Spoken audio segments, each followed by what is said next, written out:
پاکستان کے اوپر حملے کا آغاز ہو گیا ہے، اور یہ پی ایم ایل این کی ایک پرانی تاریخ ہے۔ پی ایم ایل این ہو، ان کے لیڈرز ہوں، ان کے ورکرز ہوں یا ان کے صحافی ہوں، یہ ہمیشہ اداروں کے اوپر اٹیک کرتے ہیں۔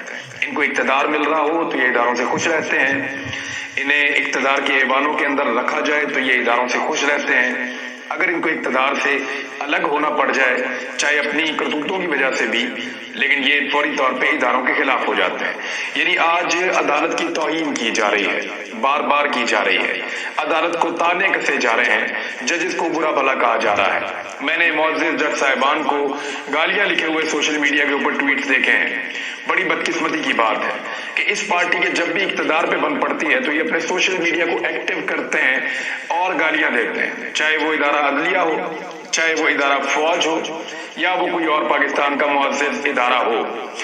اب صحافی کیا کچھ رہے ہیں، میں اب کیا اس کی ڈیٹیل کے اندر جاؤں، یعنی سپریم پکوڑے لکھ رہا ہے، کوئی کچھ لکھ رہا ہے، کوئی کیا کہہ رہا ہے۔ ان کو بہت جلدی ہے، وہ کہتے ہیں جی فوری طور پہ ہماری منشا کے مطابق قاسم سوری کی جو رولنگ ہے اس کو غیر آئینی قرار دے دیں۔ آج تیسرے دن کی سماعت تھی، سپریم کورٹ آف پاکستان اس معاملے کو سن رہی ہے۔ حساس معاملہ ہے، تمام فریقین کو سننا ہے، اور ماضی کے اندر بہت ساری مثالیں موجود ہیں کہ اسمبلی کے اندر کی جو بھی پروسیڈنگز ہیں، جو بھی معاملات اسمبلی کے اندر ہوتے ہیں، اس کے اوپر سپریم کورٹ آف پاکستان یا کوئی بھی عدالت یا کوئی بھی کورٹ آف لا اس کے اوپر نوٹس نہیں کر سکتا یا اس کے اوپر کوئی فیصلہ نہیں دے سکتا، کیونکہ وہ پارلیمنٹ جو ہے وہ سپریم ہے اور اس کے اندر اسپیکر کی رولنگ چلتی ہے، اور پارلیمنٹ کے اندر اگر کوئی رکن کوئی تقریر بھی کر دیتا ہے تو وہ پھنستا نہیں ہے۔ مثال کے طور پہ میاں نواز شریف صاحب نے جو کچھ پارلیمنٹ میں کہا، اس کا جب حوالہ دیا گیا عدالت میں تو میاں صاحب کے وکلا نے کہا کہ جناب وہ تو میاں صاحب نے پارلیمنٹ میں بات کی تھی، سیاسی بات تھی۔ تو جو بات انہوں نے پارلیمنٹ کے فلور پر کھڑے ہو کر کہی میاں صاحب نے کہ یہ ہے وہ ذرائع، وہ بات انہوں نے کہا جی عدالت کے اندر یہ وہ والی بات نہیں ہے، عدالت میں وہ بات ہے جو ہم الگ سے پیش کر رہے ہیں۔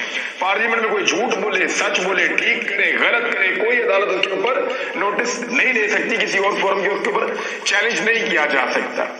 اب یہ صحافی بہت غصے میں ہیں اور لگاتار غصہ اتار رہے ہیں۔ پی ایم ایل این نے ان کو چھوڑ دیا ہے اور یہ لگاتار عدالت کے اوپر اٹیک کر رہے ہیں، عدالتی کارروائی کے اوپر جلد بازی کرنا چاہ رہے ہیں کہ جلد از جلد ان کو ان کی مرضی کا انصاف فراہم کیا جائے، ورنہ یہ عدالت کو لتاڑتے رہیں گے۔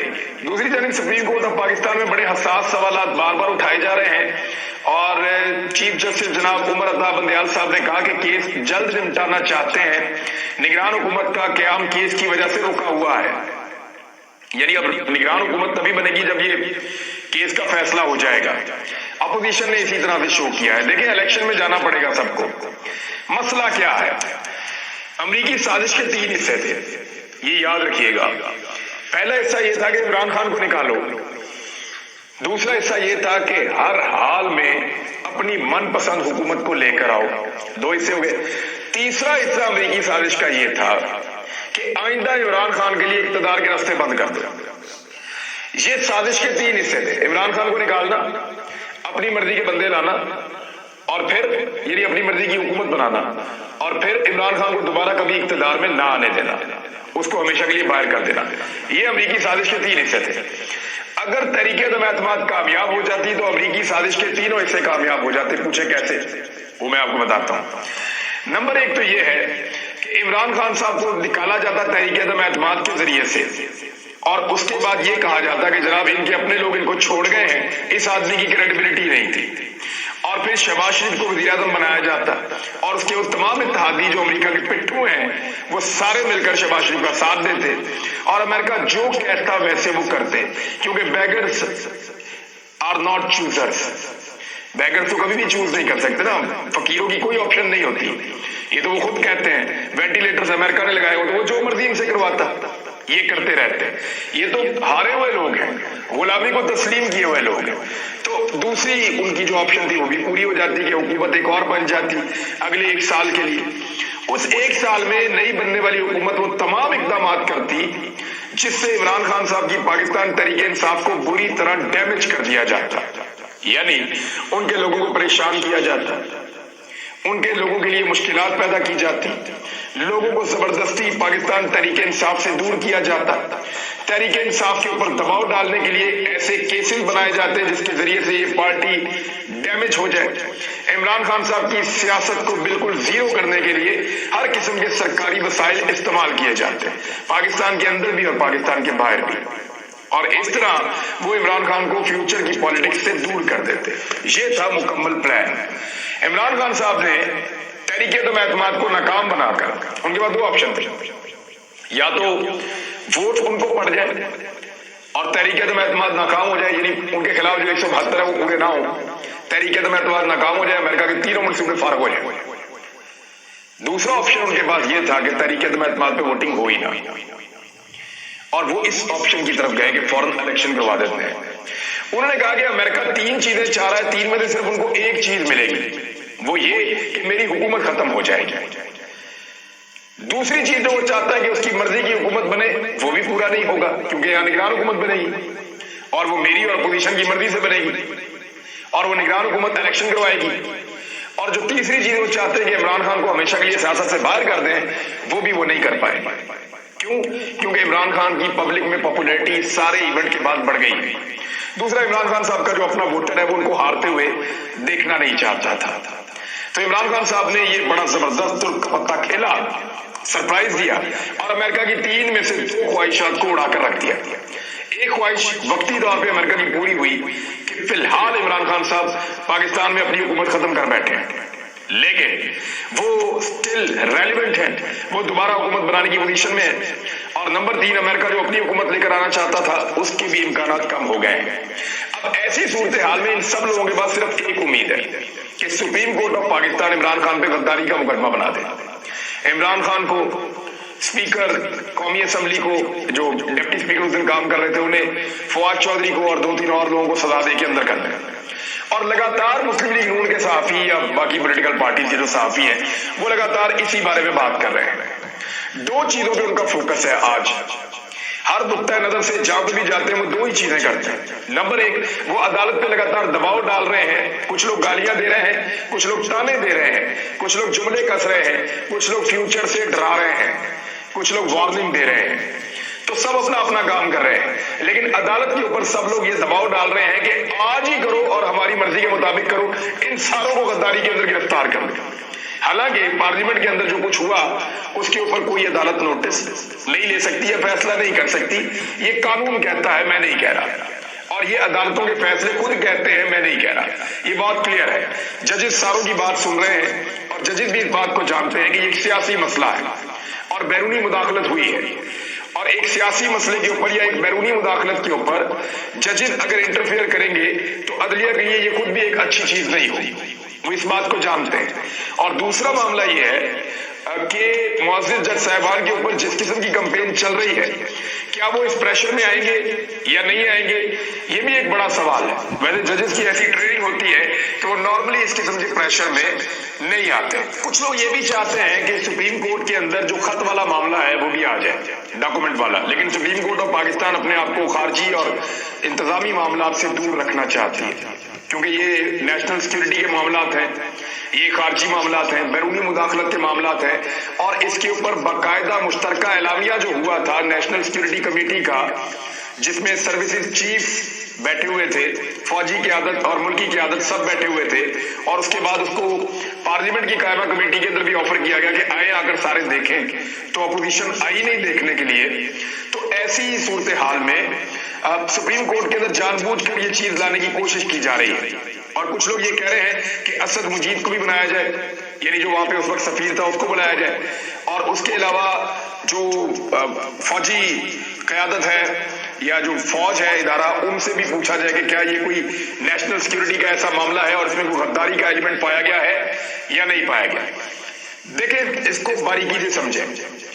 امریکہ چاہ رہا ہے پاکستان میں ایک حکومت کو تبدیل کرنا اور دوسری طرح کے لوگوں کو لے کر آنا اور عمران خان کی سیاست کا رفتہ روکنا۔ اس کے لیے پاکستان میں کام کون کر رہا ہے؟ امریکہ نے تو دھمکی دی اور نکل گیا۔ اب دیکھنا یہ کہ گراؤنڈ پہ کام کون کر رہا ہے۔ گراؤنڈ پہ کام کر رہی تھی پی ڈی ایم، گراؤنڈ پہ کام کر رہے تھے مولانا فضل الرحمان، شہباز شریف اور بلاول اور زرداری، یہ لوگ کام کر رہے تھے، اور وہاں سے بیٹھ کے نواز شریف بھی کام کر رہے تھے۔ تو یہ تو سارا کلیئر ہے۔ اب اب تمام لوگوں کو تو غدار نہیں کہا جا سکتا جتنے لوگ وہاں پہ ووٹ دینے کے لیے اکٹھے ہوئے تھے عمران خان کے خلاف. بیشتر تو صرف اپنی پولیٹیکل پارٹی کو obey کرنے کے لیے آئے تھے. ڈیفلیکشن کلاس کے بھی معاملات ہیں. کچھ عمران خان صاحب کے بندے ادھر چلے گئے تھے اور یہ وہ بندے تھے جن میں سے کچھ کو امریکن سفیر ملے تھے اور ان کو پیسہ بھی دیا گیا مبینہ طور پہ. تو سارا کھیل سامنے ہے. ایسا نہیں ہوتا کہ پوری کی پوری ٹیم ہی جو ہے وہ غدار ہو. ٹیم میں سے صرف 2 کھلاڑی آپ کو خریدنے پڑتے ہیں. ایک ٹاپ کا بیٹسمین آپ خرید لیں اور ایک بالر خرید لیں آپ, اور اگر کوئی اور نہیں ملتا تو آپ وکٹ کیپر خرید لیں, تو آپ کا میچ ویسے ہی بن جاتا ہے. اور اگر آپ کیپٹن خرید لیں باقی لوگ ادھر ادھر کر دیں تو پھر تو بالکل ہی آپ کا میچ بن جاتا ہے. تو اگر اپوزیشن کا کیپٹن لکھا ہوا تھا یا دوسری ٹیم کے ساتھ ملا ہوا تھا یا امریکہ کی طرف سے کھیل رہا تھا تو وہ غلط فیصلے کروا رہا تھا اپنی ٹیم سے, تو کوئی بھی یہ نہیں کہتا کہ وہ 200 کے 200 یا 198 یا 95 جتنے بھی لوگ تھے وہ سارے کے سارے غدار تھے. یہ کوئی نہیں کہتا. یہ کہتے ہیں کہ ان کو جو لوگ لیڈ کر رہے تھے چند لوگ ان کو پتا تھا اور وہ لوگ اس کے اندر شامل تھے. اس بات کا شک ہے, لیکن یہ بات سچ ہے کہ امریکہ یہ چاہتا تھا پاکستان میں اور اس کو ہونے سے عمران خان صاحب نے روکا ہے. اب رشیا کی طرف سے بھی ایک خبر آئی ہے اور یہ بڑی امپورٹنٹ خبر ہے. بھارت عدالت نے اس معاملے کو کل تک کے لیے ملتوی کر دیا ہے. کل دوبارہ اس کی پروسیڈنگ ہوگی, ہم آپ کو بتائیں گے کہ کل کیا ہوتا ہے. سب کی نظریں ابھی سپریم کورٹ پہ ہی ہیں. امریکہ نے روس کا دورہ منسوخ نہ کرنے پر نافرمان عمران خان کو سزا دی ہے. یہ روس کی آفیشیل سٹیٹمنٹ ہے, روس کی ریاستی آفیشیل سٹیٹمنٹ ہے جو میں آپ کو سنا رہا ہوں. روس نے پاکستان کی اندرونی معاملات میں امریکہ کی جانب سے شرمناک مداخلت کی ایک اور مبینہ کوشش کی مذمت کرتے ہوئے کہا ہے کہ امریکہ نے نافرمانی پر عمران خان کو سزا دینے کی کوشش کی ہے. ایک بیان میں روسی وزارت خارجہ کی ترجمان ماریا زخاوا انہوں نے کہا کہ روس نے نوٹ کیا ہے کہ صدر ڈاکٹر عارف الوی نے وزیر اعظم کے مشورے اور اس سے پہلے کے واقعات کے پیش نظر 3 اپریل کو قومی اسمبلی تحلیل کر دی.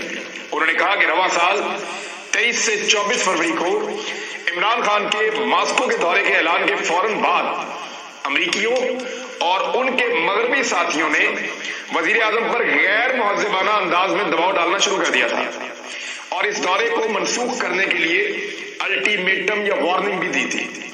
انہوں نے کہا کہ جب وہ اس کے باوجود روس میں آئے عمران خان صاحب تو ڈونلڈ لو نے واشنگٹن میں پاکستانی سفیر کو فون کیا اور اس دورے کو فوری طور پر ختم کرنے کا مطالبہ کیا جسے مسترد کر دیا گیا.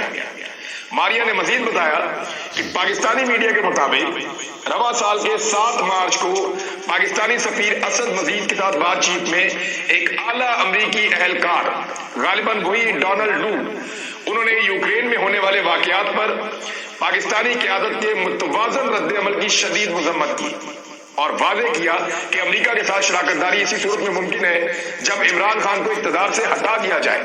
یہ روسی گورنمنٹ کہہ رہی ہے. روسی عہدیدار نے کہا کہ پارلیمنٹ میں وزیر اعظم کے خلاف تحریک عدم اعتماد پیش ہونے کے بعد جس طرح پی ٹی آئی کے اراکین اسمبلی اپوزیشن کے ساتھ مل گئے, اس پیش رفت سے اس حوالے سے کوئی شک کی گنجائش نہیں رہی کہ امریکہ نے نافرمانی پر عمران خان کو سزا دینے کا فیصلہ کیا ہے. انہوں نے کہا کہ یہ ایک آزاد ریاست کے اندرونی معاملات میں اپنے ذاتی مقاصد کے لیے شرمناک امریکی مداخلت کی ایک اور کوشش ہے. ان کا کہنا تھا کہ پاکستانی وزیر اعظم خود بار بار کہہ چکے ہیں کہ ان کے خلاف سازش کے لیے بیرون ملک سے حوصلہ افزائی اور مالی مدد فراہم کی گئی. ہم امید کرتے ہیں کہ پاکستانی ووٹرز کو انتخابات کے وقت ان حالات کے بارے میں آگاہ کیا جائے گا جو کہ قومی اسمبلی تحلیل ہونے کے بعد 90 دنوں کے اندر ہونا طے ہے. یہی وہ بھی کہہ رہے ہیں کہ امید ہم یہ کرتے ہیں کہ پاکستانی ووٹرز امریکہ کے خلاف ریئیکٹ کریں گے کہ وہ پاکستان کے اندر مداخلت کرنے والا کون ہوتا ہے. ووٹرز طے کریں گے کہ پاکستان کے اندر کس کی حکومت ہوگی اور کس کی حکومت نہیں ہوگی. اسی پہ عمران خان صاحب نے بھی ایک بڑا زبردست اسٹیٹمنٹ دیا. انہوں نے کہا جی اس طرح تو پھر کل کو بھارت فیصلہ کر لے, یعنی آج بھارت فیصلہ کرے تو 10-15 ارب روپے میں پاکستان میں حکومت گرا سکتا ہے. اتنے ہی پیسے چاہیے نا. 20 کروڑ میں اگر ایک ایم این اے بکتا ہے تو 2 ارب کے اندر آپ کے 10 ایم این اے مل جاتے ہیں. کوئی اگر 30 کروڑ میں بکتا ہے تو 3 ارب میں آپ کو 10 ایم این اے مل جاتے ہیں. اگر آپ 30 ایم این اے جمع کرنا چاہیں تو 10 ارب روپے بہت ہے, اور ایک ملک کے لیے تو 10 ارب کچھ بھی نہیں ہے. یعنی اگر آپ نے 30 ایم این اے کسی بھی پارٹی کے توڑ دیے, زیادہ سے زیادہ یہاں پہ سمپل میجورٹی ہوتی ہے نا پارٹیوں کے پاس. اب سارے نون لیگ تو نہیں ہے کہ اسٹیبلشمنٹ کے ساتھ مل کے ہر دفعہ 2/3 اکثریت کے ساتھ آ جائیں گے.